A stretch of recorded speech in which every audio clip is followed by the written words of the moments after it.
اس دعا کے ساتھ کہ اللہ تعالیٰ سب کو خیریت سے رکھے۔ آج 11ویں جماعت اسلامیات لازمی پہلا لیکچر ہم شروع کر رہے ہیں بنیادی تعارف کے بعد، جو کہ ہم پہلے آپ کو بتا چکے ہیں، یقیناً آپ سن چکے ہوں گے اس کا۔ پہلے اسلامیات کا پہلا چیپٹر، پہلا جو باب اول ہے وہ بنیادی عقائد ہے۔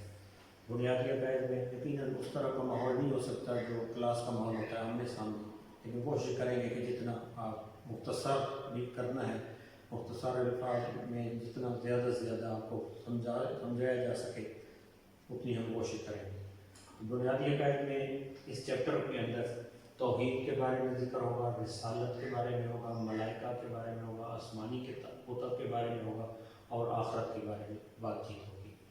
تو بنیادی عقائد عقیدہ کی جمع ہے، اور عقیدہ کے لغوی معنی یعنی کہ جڑی ہوئی چیز، باندھی ہوئی چیز، اور اس کے لیے یعنی کہ دو رسیاں جو آپس میں جوڑی جاتی ہیں، پھر عقد کے لیے، عقد کا لفظ بھی اس کے لیے استعمال ہوتا ہے، اور عقد کا لفظ نکاح کے لیے نکاح کے لیے استعمال ہوتا ہے۔ کیوں استعمال ہوتا ہے؟ کیونکہ وہاں بھی دو شخصیات کو، میاں بیوی کو آپس میں جوڑا جاتا ہے۔ یہ تو ہوگا لغوی معنی۔ اصطلاحی معنی یعنی کہ اٹل اور بنیادی نظریات جن میں کسی قسم کی کوئی تبدیل نہ ہو، ان کو عقائد کہتے ہیں۔ اور یہ جو عقائد ہوتے ہیں یہ بنیادی طور پر ہمارے لیے محرک بنتے ہیں۔ محرک کس کو کہتے ہیں؟ جو حرکت کا سبب بنتے ہیں۔ حرکت یعنی کہ پانی ایک محرک ہے، جب پیاس ہمیں لگتی ہے تو ہمیں حرکت ہم محسوس ہم جاتے ہیں پینے کے لیے، تو یہ محرک ہے، پانی ایک محرک ہے۔ اسی طرح کھانا بنتا ہے، دیگر ضروریات زندگی ہمارے لیے محرک بنتی ہیں۔ تو عقیدہ بھی ایک محرک ہے، ہمارے لیے حرکت پیدا کرتا ہے۔ اس کی مثال ایک بیج کی ہے۔ جس طرح بیج زمین میں بویا جاتا ہے تو اس کا بیج کے نتیجے میں درخت اوپر اٹھتا ہے، اور درخت کون سا اٹھتا ہے؟ جو بیج بویا جاتا ہے۔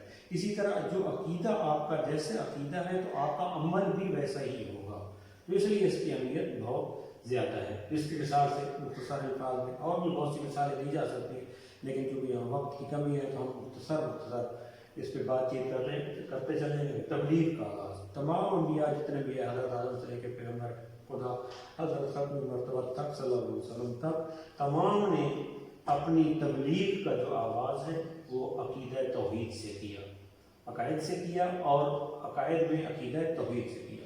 اور آج ہم باقاعدہ طور پر جو اس چیپٹر کے اندر پڑھنے جا رہے ہیں وہ توحید کے بارے میں پڑھنے جا رہے ہیں۔ توحید یعنی کہ اللہ تعالیٰ کو یکتا ماننا، ایک ماننا۔ اب اس کی اقسام ہیں، توحید کی اور بھی مختصر اقسام ہیں، لیکن اس چیپٹر کی نوعیت کے مطابق اور اس چیپٹر سلیبس کے مطابق اللہ کی ذات میں توحید یعنی کہ اللہ تعالیٰ کی ذات ایک ہے، ذات میں نہ اس کا کوئی باپ ہے، نہ اس کی کوئی اولاد ہے، وہ ایک ہے، اس جیسا کوئی بھی نہیں ہے، لیسا کمثلہ شیء۔ اس کے علاوہ اس کا دوسرا ہے توحید اللہ تعالیٰ کی صفات میں توحید، یعنی کہ اس کی جو قدرت ہے، اس کا جو ارادہ ہے۔ ہم بھی اب قدرت رکھتے ہیں، ہمارا بھی ایک ارادہ ہوتا ہے، ہم بھی سنتے ہیں، ہم بھی دیکھتے ہیں، ہم بھی مختلف اعمال کرتے ہیں، لیکن ہمارا ارادہ، ہماری قدرت اللہ تعالیٰ کے مقابلے میں کچھ بھی نہیں ہے۔ ہمارے ارادے ٹوٹ جاتے ہیں۔ حضرت علی کا بھی کہا کہ میں نے اپنے رب کو ارادوں کے ٹوٹنے سے پہچانا، تو ہمارے ارادے ٹوٹ جاتے ہیں، لیکن اللہ تعالیٰ کا ارادہ مسمم ارادہ، اس کی قدرت، وہ قدرت کاملہ کا مالک ہے، اپنی ذاتی قدرت کا مالک ہے۔ اسی طرح اس کا دیکھنا، ہمارا دیکھنا فرق ہے۔ ہمارے دیکھنے میں غلطی ہو سکتی ہے، اس کے دیکھنے میں، سننے میں کوئی غلطی نہیں ہو سکتی۔ اسی طرح تیسرے نمبر پر آتا ہے اللہ کے صفات کے تغاضے میں توحید، یعنی کہ جب ہم نے یہ توحید ذات اور صفات مان لی اس کی، تو صفات کے تقاضے یہ ہیں کہ پھر ہمارا عمل بھی ویسا ہونا چاہیے، یعنی کہ اگر ہم اس کو رازق مانتے ہیں تو پھر رزق ہم اس سے مانگیں، مالک مانتے ہیں تو عملی طور پر ہم اسی ہی کو مالک مانیں، اسی ہی کی عبادت کریں، اور ہم سب اس کے محتاج ہیں۔ مختصر الفاظ میں ہم اس کے بارے میں، توحید کے اقسام کے بارے میں اتنے پڑھتے ہیں اس کے اندر۔ اب اس کے بعد اگلا جو ہے باقاعدہ توحید کے حوالے سے توحید کے چیپٹر میں، وہ ہے وجود باری تعالیٰ۔ اب اللہ تعالیٰ کا وجود کیسا وجود رکھتا ہے؟ اللہ تعالیٰ ایک وجود ہم رکھتے ہیں، دنیا میں مختلف اجسام ہیں جس کو ہم دیکھ سکتے ہیں، محسوس کر سکتے ہیں، لیکن اللہ تعالیٰ کا وجود کیسا ہے؟ کیا ہم اس کو دیکھ سکتے ہیں؟ کیا ہم اس کو محسوس کر سکتے ہیں؟ اور ہم اس کو کیسے پہچانیں گے؟ تو اس کے لیے دنیا میں اور بھی بہت سی مثالیں ہیں کہ بظاہر ایسے اجسام موجود ہیں کہ جو وجود تو رکھتے ہیں لیکن ہم ان کو دیکھ نہیں سکتے. بہت سارے کام میں ہوا موجود ہے جس سے کوئی انکار نہیں کر سکتا، سانس کا چلنا اس کی وجہ سے ہے، لیکن ہم اس کو دیکھ نہیں سکتے. لیکن اللہ تعالیٰ کا وجود کیسا ہے؟ اللہ تعالیٰ کا وجود ایسا نہیں ہے کہ جب ہم اس کو دیکھ سکیں. اگر ہم اس کو اپنی ان آنکھوں سے دیکھ سکیں تو پھر اگلی بات بھی آ جائے گی کہ وہ کیسا ہے. جب وہ کیسا ہے تو پھر اس کی کوئی نہ کوئی مثال بن جائے گی. تو ایسا ممکن نہیں ہے. تو اللہ تعالیٰ کا وجود پھر ہم کیسے پہچانیں کہ اللہ تعالیٰ کس وجود کا مالک ہے، اللہ تعالیٰ کیسا ہے؟ تو سب سے اہم ذریعہ جو خود قرآن مجید ہے، جس کے ذریعے اس نے اللہ تعالیٰ کو اپنا کلام ہے قرآن مجید، ہم اس کے ذریعے اس کو پہچان، اس کے اندر جو احکامات موجود ہیں کہ اللہ تعالیٰ کے وجود کو آپ کیسے پہچانیں. تو سب سے بہتر طریقہ کار یہ ہے کہ ہم اس کی طرف جاتے ہیں کہ قرآن اس کے بارے میں کیا کہتا ہے. تو وجود باری تعالیٰ کے حوالے سے قرآن جیسے دیگر اجسام بھی ہیں جو ہمارے سامنے نہ ہوں تو ہم ان کے نشانیوں سے پہچانتے ہیں. تو اللہ تعالیٰ کا وجود بھی اس کی نشانیوں سے پہچانا جائے گا. مثلا کوئی شخص کوئی خاص قسم کا پرفیوم استعمال کرتا ہے، وہ آیا ہے کمرے میں آیا اور چلا گیا ہے، اور کوئی دوسرا اس کا دوست آتا ہے اور وہ کہتا ہے کہ فلاں شخص یہاں آیا تھا. اب اس نے اس کو دیکھا نہیں ہے لیکن اس کی نشانی سے اس کو پہچانا. اسی طرح اللہ تعالیٰ کا وجود بھی اس کائنات میں پھیلی ہوئی مختلف نشانیوں سے ہم پہچانیں گے. مثلا یہ ایک مکان ہے تو یہ دلیل ہے کہ اس کا کوئی بنانے والا ہے. دیگر اجسام ہے، یہ ٹیبل ہے، میز ہے، کرسی ہے، جتنے بھی اجسام ہیں وہ دلیل ہیں اس بات کی کہ ان کا کوئی بنانے والا ہے، وہ خود دلیل بن جاتے ہیں. تو اسی طرح خالق کائنات، سب سے پہلے اس کائنات جب اتنی بڑی کائنات ہے تو یہ بھی ایک، جس طرح ہم ایک مکان کو نہیں مان سکتے کہ وہ خود بخود بن گیا، تو اتنی بڑی کائنات کو ہم کیسے مان سکتے ہیں؟ تو خالق کائنات یہ سب سے پہلے اور بڑی نشانی ہے جس کے بارے میں قرآن کہتا ہے اف اللہ شک فاطر السماوات والارض، کیا اللہ تعالیٰ میں شبہ ہے جس نے زمین و آسمان کو بنایا؟ یعنی کہ اس کی پیدائش میں باقی چیزوں کو تو تم مان لیتے ہو لیکن کیا اس میں تمہیں شک پڑ جاتا ہے؟ اور دوسرا پھر اتنی بڑی کائنات کو بنانے کے بعد دوسری سب سے بڑی نشانی اس کا نظم و ضبط ہونا، یعنی کہ یہ بے ترتیب نہیں ہے. جتنی زیادہ ہم غور کریں گے اس کے نظم و ضبط پہ تو وہ بھی ایک نشانی نظر آتی ہے. اور نظم و ضبط کے حوالے سے قرآن میں مثلا اس کے دیگر جو دن اور رات کے نظام ہے اس کے ساتھ ساتھ پہلے قرآن کی آیت کو پڑھ لیتے ہیں جس میں کہا گیا بسم اللہ الرحمن الرحیم الذی خلق سبع سماوات طباقا ما تری فی خلق الرحمن من تفاوت فرج البصر هل تری من فطور ثم رجع البصر کرتین ینقلب الیک البصر خاسئا وهو حسیر. کہ وہی ہے اللہ جس نے آسمانوں کو تہہ بتایا، یعنی کہ آسمان کی طرف غور و فکر کی دعوت دی جا رہی ہے کہ اس نے آسمانوں کو پیدا کیا.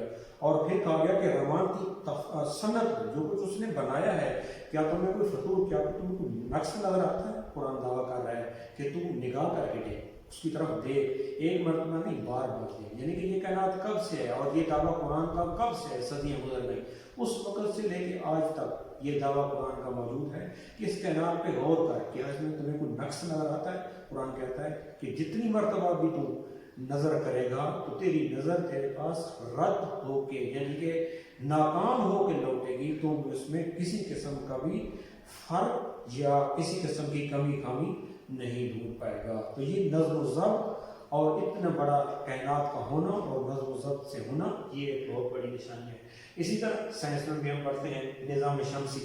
نظام شمسی میں ہمارے دیگر جو سورج ہے، چاند ہے، ان کا، زمین کا، اپنا ان سب کا ایک مدار ہے اور اس مدار کے اندر وہ ایک خاص جگہ پر موجود ہے، اپنی جگہ کو وہ چھوڑ نہیں رہے. اگر یعنی کہ آج کی سائنس یہ ثابت ہے کہ اگر سورج زمین سے کچھ فاصلہ بھی قریب ہو جائے، جو موجودہ اس کا فاصلہ ہے، اس کو تھوڑا سا قریب ہو جائے تو زمین پر اتنی گرمی ہو جائے گی کہ زندگی محال ہو جائے گی، ناممکن ہو جائے گی. اسی طرح اگر سورج تھوڑا فاصلے پہ چلا جائے تو پھر اتنی ٹھنڈ ہو جائے گی تو پھر بھی زندگی مشکل ہو جائے گی.